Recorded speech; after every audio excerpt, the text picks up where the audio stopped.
Hello students, कैसे हैं आप? Very good students.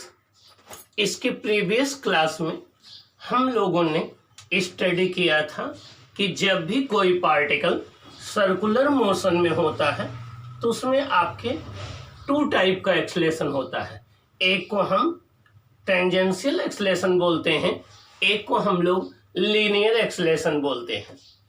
तो नेट एक्सलेशन जो होता है वो आपका लीनियर एक्सलेशन और टेंजेंशियल एक्सलेशन दोनों के सम के इक्वल होता है। अब जब भी कोई पार्टिकल सर्कुलर मोशन में होता है तो उसकी वेलोसिटी चेंज होती है, चाहे वो यूनिफॉर्म सर्कुलर मोशन में हो चाहे नॉन यूनिफॉर्म सर्कुलर मोशन में हो। डायरेक्शन दोनों के केस में चेंज होती है और डायरेक्शन चेंज होने की वजह से उसमें एक्सेलरेशन होता है। अब अगर यूनिफॉर्म सर्कुलर मोशन है तो केवल डायरेक्शन चेंज होगी, मैग्नीट्यूड नहीं चेंज होगा, तो केवल सेंट्रीपिटल एक्सलेशन होगा और एंगुलर एक्सलेशन भी जीरो होगा। तो जब भी कोई पार्टिकल यूनिफॉर्म सर्कुलर मोशन में होता है तो उसमें केवल और केवल सेंट्रीपिटल एक्सलेशन होता है और टेंजेंशियल एक्सलेशन जीरो होता है और आपका एंगुलर एक्सलेशन जीरो होता है। तो अब हमें यूनिफॉर्म सर्कुलर मोशन में टेंजेंशियल एक्सलेशन का अब हमें यूनिफॉर्म सर्कुलर मोशन में सेंट्रीपिटल एक्सलेशन का फार्मूला ड्राइव करना है कि उसका हम एक्सप्रेशन कैसे ड्राइव करें और देखें कि वो किन किन बातों पर डिपेंड करता है। ओके, तो आज का हमारा डिस्कशन है centripetal acceleration in uniform circular motion. Centripetal acceleration in uniform circular motion. Uniform circular motion में हमें सेंट्रीपिटल एक्सलेशन देखना है। आइए हम डिस्कस करते हैं इसको। तो हेडिंग है centripetal acceleration in circular motion. देखिए, सेंट्रीपिटल वर्ड का मतलब क्या होता है? सेंट्री का मतलब होता है सेंटर, पिटर का मतलब होता है, पेटल का मतलब होता है सीकिंग। सेंटर सीकिंग मीन्स वो एक्सेलरेशन जो हमेशा किसी एक फिक्स्ड पॉइंट की ओर एक्ट करता है या एक फिक्स्ड पॉइंट का मतलब सेंटर की ओर एक्ट करता है, उसे हम सेंट्रीपिटल एक्सलेशन कहते हैं। तो मीन्स वो एक्सलेशन जो हमेशा किसी एक फिक्स्ड पॉइंट की तरफ एक्ट करता है उसे हम सेंट्रीपिटल एक्सलेशन कहते हैं। तो देखिए डेफिनेशन क्या हो जाएगी। The acceleration that is always directed towards a fixed point और centre is called is produced due to change in the direction of velocity alone is called centripetal acceleration। Means वो acceleration जो हमेशा centre की ओर act करे और जो velocity की केवल डायरेक्शन के चेंज होने की वजह से प्रोड्यूस हो उसे हम सेंट्रीपिटल एक्सलेशन कहते हैं।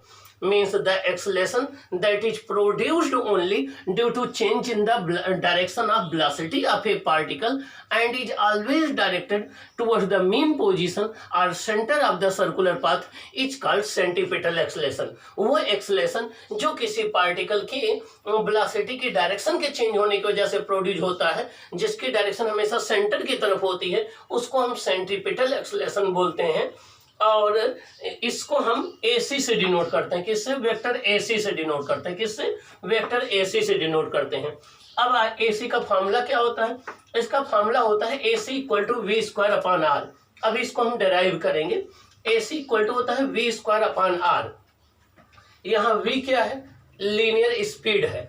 R क्या है? रेडियस है सर्कुलर पाथ की।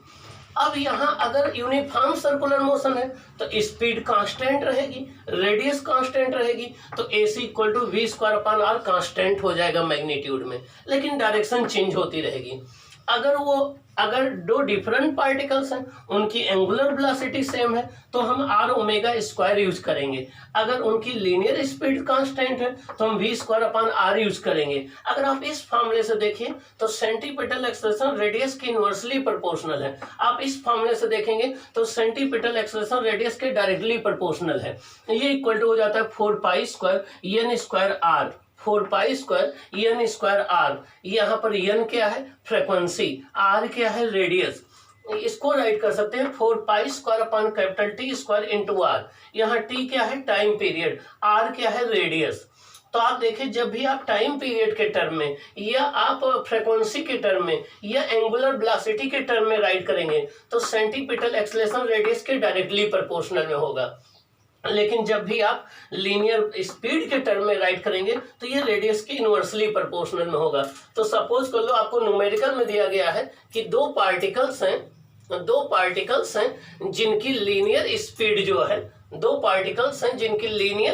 जो है वो आपकी सेम है, कांस्टेंट है, तब आप v² यूज करेंगे। लेकिन दिया गया है दो पार्टिकल हैं जिनकी एंगुलर स्पीड सेम है, तो आप r⍵² यूज करेंगे। तो जहां ओमेगा कांस्टेंट होगा वहां AC = r⍵² यूज करेंगे, जहां पर v कांस्टेंट होगा वहां AC = v² यूज करेंगे। तो सेंटीपिटल एक्सेलरेशन के आपका 1 2 3 4 फॉर्मूले हो गए। अब हम न्यूमेरिकल के अकॉर्डिंग इसका यूज करेंगे। आइए, in uniform circular motion its magnitude is fixed and direction changes। Uniform circular motion में सेंटीपिटल एक्सेलरेशन का मैग्नीट्यूड फिक्स होता है, केवल डायरेक्शन चेंज होती है। लेकिन अगर नॉन यूनिफॉर्म सर्कुलर मोशन है तो इसका मैग्नीट्यूड भी चेंज होता है, डायरेक्शन भी चेंज होती है, क्योंकि वहां पर स्पीड कांस्टेंट नहीं रहती है। स्पीड के चेंज होने से वहां पर मैग्नीट्यूड भी चेंज होता है। तो यूनिफॉर्म सर्कुलर मोशन में सेंटीपिटल एक्सेलरेशन का मैग्नीट्यूड और डायरेक्शन दोनों, मैग्नीट्यूड कांस्टेंट होता है, डायरेक्शन चेंज होती रहती है। लेकिन नॉन यूनिफॉर्म सर्कुलर मोशन में एक्सेलरेशन का मैग्नीट्यूड डायरेक्शन दोनों चेंज होती है।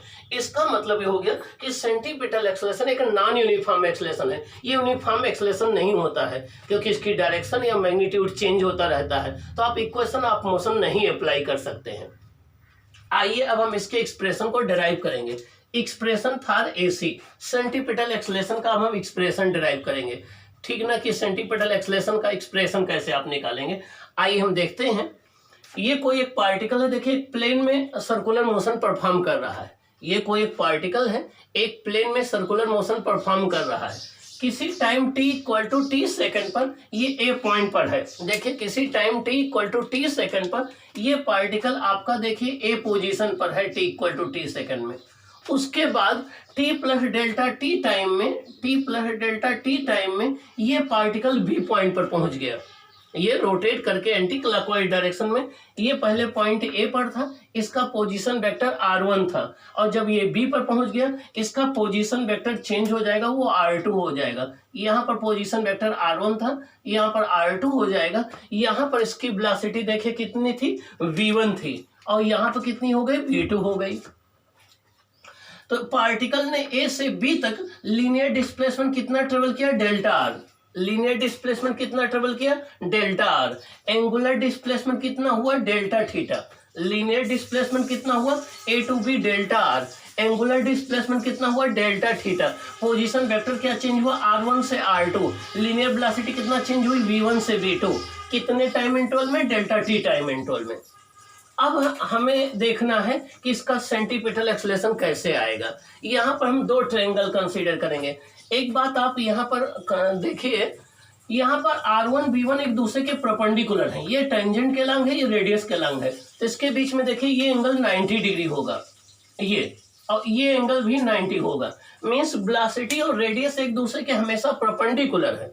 तो जब भी दो परपेंडिकुलर वेक्टर हों और एक वेक्टर जितना एंगल रोटेट करता है दूसरा वेक्टर भी उतना एंगल रोटेट करता है, तो जितना एंगल ये पोजीशन वेक्टर r1 से r2 तक रोटेट करेगा उतना ही एंगल ये वेलोसिटी v1 से v2 तक में रोटेट करेगा। तो दोनों के द्वारा एंगल रोटेट किया गया सेम होगा। इसका मतलब v1 और v2 वेलोसिटी के बीच में जो एंगल होगा वही r1 r2 के बीच में होगा। देखिए ये v1 है, ये v2 है। v1 और v2 बीच में एंगल कितना है, Δθ। ये देखिए पोजीशन वेक्टर r1 है, ये r2, इसके बीच में एंगल कितना है, Δθ। जब भी दो वेक्टर्स एक दूसरे के परपेंडिकुलर हो, सपोज कर लिए ये v1 है और ये r1 है। अब अगर हम r1 को Δθ रोटेट कर दें तो v1 भी Δθ रोटेट कर जाएगा। तो जब भी दो वेक्टर एक दूसरे के परपेंडिकुलर होते हैं तो एक वेक्टर जितना रोटेट करता है दूसरा भी उतना रोटेट कर जाता है। तो यहाँ पर r1 v1 के परपेंडिकुलर है, r2 v2 के परपेंडिकुलर है, तो r1 जब Δθ रोटेट कर जाएगा तो v1 भी Δθ रोटेट कर जाएगा। तो v1 v2 के बीच में एंगल कितना आ जाएगा, Δθ। r1 r2 के बीच में भी एंगल कितना आ जाएगा, Δθ। इसका मतलब अब हम अगर लीनियर डिस्प्लेसमेंट की बात करें तो लीनियर डिस्प्लेसमेंट क्या होता है, इनिशियल पोजीशन से फाइनल पोजीशन के बीच की शॉर्टेस्ट डिस्टेंस। लीनियर डिस्प्लेसमेंट क्या होता है? इनिशियल पोजीशन से फाइनल पोजीशन के बीच की शॉर्टेस्ट डिस्टेंस। इनिशियल पोजीशन आपका ए है, फाइनल पोजीशन बी है, इसके बीच की शॉर्टेस्ट डिस्टेंस देखिए कितना है? Delta R. तो लीनियर डिस्प्लेसमेंट कितना हो गया? Delta R. कितना हो गया? Delta R.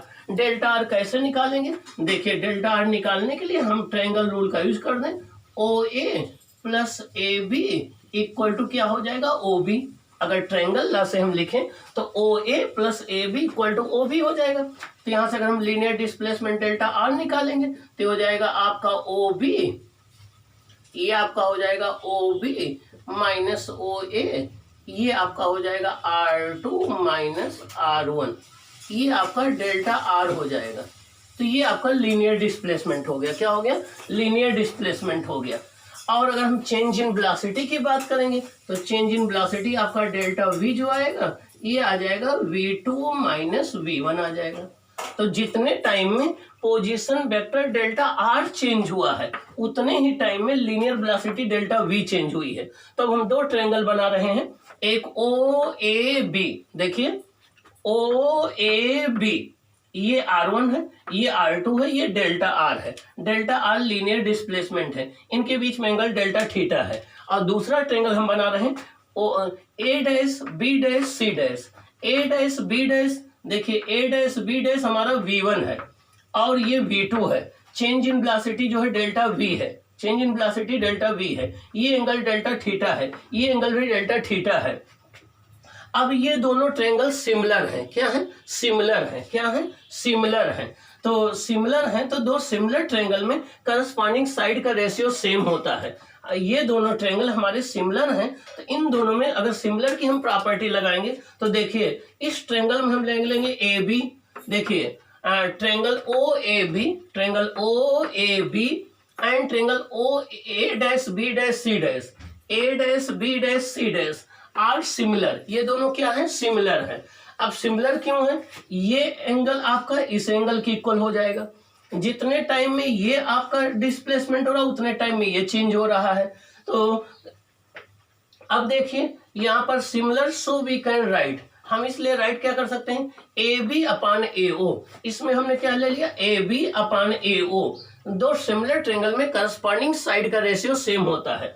तो आपका A B upon A O equal to B dash C dash upon B dash A. तो हो जाएगा A B upon A O equal to B dash C dash upon A dash B dash हो जाएगा। A B आपका कितना है? Delta R upon A ओ कितना है? R1।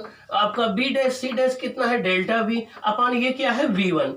लेकिन हमें पता है कि यूनिफॉर्म सर्कुलर मोशन में ये पोजीशन वेक्टर का मैग्नीट्यूड नहीं चेंज होता है, ये सर्कल के रेडियस के इक्वल होता है, केवल इसकी डायरेक्शन चेंज हो जाती है। तो माड R1 इक्वल टू माड R2 इक्वल टू R, ये रेडियस ऑफ द सर्कल के इक्वल होगा।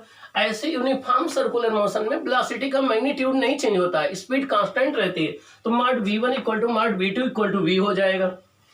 ये हो जाएगा delta are upon R equal to delta we upon V. यहाँ से डेल्टा वी निकालेंगे तो आ जाएगा v into delta are upon R. यहाँ से डेल्टा v निकालेंगे तो आपका आ जाएगा v into delta are upon r आ जाएगा। अब दोनों तरफ हम टाइम इंटरवल से डिवाइड कर दें, delta v upon delta t हो जाएगा v into delta are upon delta t into 1 upon r आ जाएगा। यहाँ से देखिए अब limit delta T tending to 0 कर दें, इसका मतलब टाइम इंटरवल को हम वेरी स्मॉल ले रहे हैं, टाइम इंटरवल को वेरी स्मॉल ले रहे हैं। Lambda limit delta T approaches to 0 का मतलब ये हुआ कि टाइम इंटरवल को हमने वेरी स्मॉल ले लिया। तो delta we upon delta T ये d v upon d t हो जाएगा। क्या हो जाएगा? D v upon d t हो जाएगा। इसको एक्सेलरेशन हम ए बोलते हैं, इसको एक्सेलरेशन ए बोलते हैं। और यहाँ से limit delta T tending to 0 या delta T approaches to 0 delta are upon delta T ये आपका v हो जाएगा। तो ए सी इक्वल टू हो जाएगा, देखिए ये आपका हो गया delta we upon delta T, ये ए सी हो गया, और ये v into delta we upon delta are upon delta T ये आपका v हो गया। तो v into v upon r, तो वी स्क्वायर अपान आर क्या हो गया? A c equal to v square upon r. लेकिन v इक्वल टू क्या होता है? R omega. तो ए सी इक्वल टू क्या हो जाएगा? V square upon are. क्या हो जाएगा? V square upon R. और यह आर ओमेगा स्क्वायर क्या हो जाएगा? आर ओमेगा स्क्वायर क्या हो जाएगा? R omega square. तो ये रहा आपका सेंटीपिटल एक्सेलरेशन का एक्सप्रेशन। क्या? सेंटीपिटल एक्सेलरेशन का एक्सप्रेशन। तो आप इस तरीके से सेंटीपिटल एक्सेलरेशन के एक्सप्रेशन को आप डिराइव कर सकते हैं। अब अगर डायरेक्शन की हम बात करें तो सेंटीपिटल एक्सेलरेशन हमेशा सेंटर की तरफ होता है। मींस जब ए पॉइंट पर होगा तो ए ओ डायरेक्शन में होगा, बी पॉइंट पर होगा तो बी ओ डायरेक्शन में होगा। इसकी डायरेक्शन होगी हमेशा सेंटर की तरफ, लेकिन डायरेक्शन चेंज होती रहती है। तो सेंटीपिटल एक्सेलरेशन वो एक्सेलरेशन होता है जिसकी डायरेक्शन हमेशा सेंटर की तरफ होती है और जो वेलोसिटी के डायरेक्शन के चेंज होने की वजह से प्रोड्यूस होता है। तो ये रहा centripetal acceleration in the circular motion. Okay okay, अब हम इसके बाद बात करेंगे सेंटीपिटल फोर्स क्या है, तब आगे प्रोसीड करेंगे। आपको इसको अच्छे से डिराइव कर लेना है और जो स्टेप्स ना समझ में आए आपको राइट करना है। ओके, सब्सक्राइब आप जरूर करेंगे। ओके।